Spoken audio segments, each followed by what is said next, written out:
I didn't used to keep a gun around for self-defense or personal protection. Um, I had owned guns for a long time, but it took a little bit of a change one summer night. It was around 2015, and I was driving with my then girlfriend at the time up the I-5. It was around 10 or 11 o'clock at night, pitch black. So we're driving up north, and all of a sudden we come across a car that has very clearly recently just flipped over on the side of the road. Lights are flashing. We're unable to stop due to the positioning and the speed that we're going. We're unable to stop and pull over and provide assistance. So we decide I call 911. 11 minutes later, after being on hold with the 911 operator, I get a hold of a disinterested operator who says, "What can I help you with?" And I tell them a location marker based on in between two exits. I tell them what direction we were going, and I tell them what I saw. That I saw a car that had flipped over on the side of the road and it looked like someone needed help, but that we were unable to provide assistance ourselves. She then said, "What do you want me to do about it?" And now that for me was just so incredibly infuriating, and it blew my mind. Like, what the hell do you think I want you to do? I want you to send an ambulance and a cop to go help this person out, because you're the people that are supposed to protect us. You're the ones that are supposed to come to our need.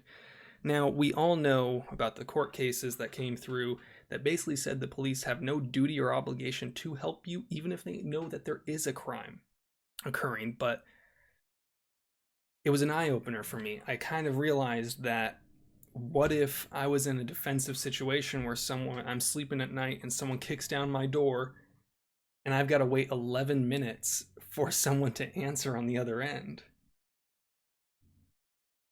That's just unacceptable. Like they say, when seconds count, the police are minutes away. And in this case, it took me 11 minutes to get a hold of someone, and it doesn't seem like anything ever happened once I did call them and tell them what was going on. Well, I can tell you one thing. When I got home that night, I loaded up my Palmetto State Armory AR-15 that I had bought on a poor college kid budget. It cost me $800 at the time, which I know is way too much for a PSA AR with the current day pricing, but back in 2013, 2012-ish, they were a little bit more expensive. AR-15s cost a lot more than they did now, as we talked about in this video up here that I had talked about how low you can get them now. But I loaded up my AR-15 and I kept it by my nightstand. And it was at that point that I made a decision, and I kind of just realized that my personal safety and the safety of the people that I care about is my own responsibility and their own responsibility, and that the police might not come help you. This was something that a lot of people realized in the 2016 fires in Santa Rosa. I was working in a gun shop at the time.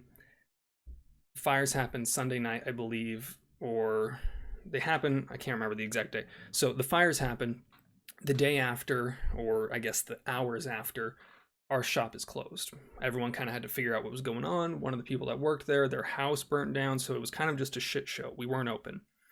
Next day, we decide, hey, I literally have nothing to do. You have nothing to do. You have nowhere to go. Might as well just open up shop. So we open up the shop, and we sold more guns and defensive ammunition than we had in the past month in one day. Within a day and a half, all of our ammunition for 940 and 45 was sold out.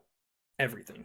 A lot of people, that was their first time realizing that they might need to protect themselves and that the police might not come. When the police response times during events of crisis like that are in the 40 minutes to an hour range, if they ever are able to show up, it's kind of an eye-opener for a lot of people. And it's something that I think most people don't really think about. We might not always live in a situation or live in a society where the police can help us in a timely manner. And I think it's everyone's responsibility to take care of themselves, whether it's defensively with a firearm or just, financially in case of a certain situation, have insurance, healthcare, that kind of thing.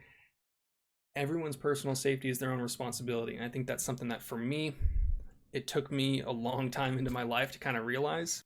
And unfortunately, a lot of people didn't realize that in time with the fires. So many people were coming in and saying that they had people break into their house or stalking their property. and that they had no way to defend themselves if that person chose to become violent. And I think for me, that was a huge thing that I just wanted to share with people, that I'm sure I'm just preaching to the choir, but I just wanted to share my own personal experience with why I own guns for the reasons that I do. And yeah, I guess I'm just going to kind of cut it off there. This was kind of just a little diary entry, basically. If you enjoyed this video, drop a like. If you didn't, drop a dislike. If you want to talk about why it is that you own guns, I'd love to talk about that. This is something that I know is a very personal topic, and I think to a lot of people it kind of varies why. So if you have an interesting story, leave a comment. Hope you all have a great day. Peace.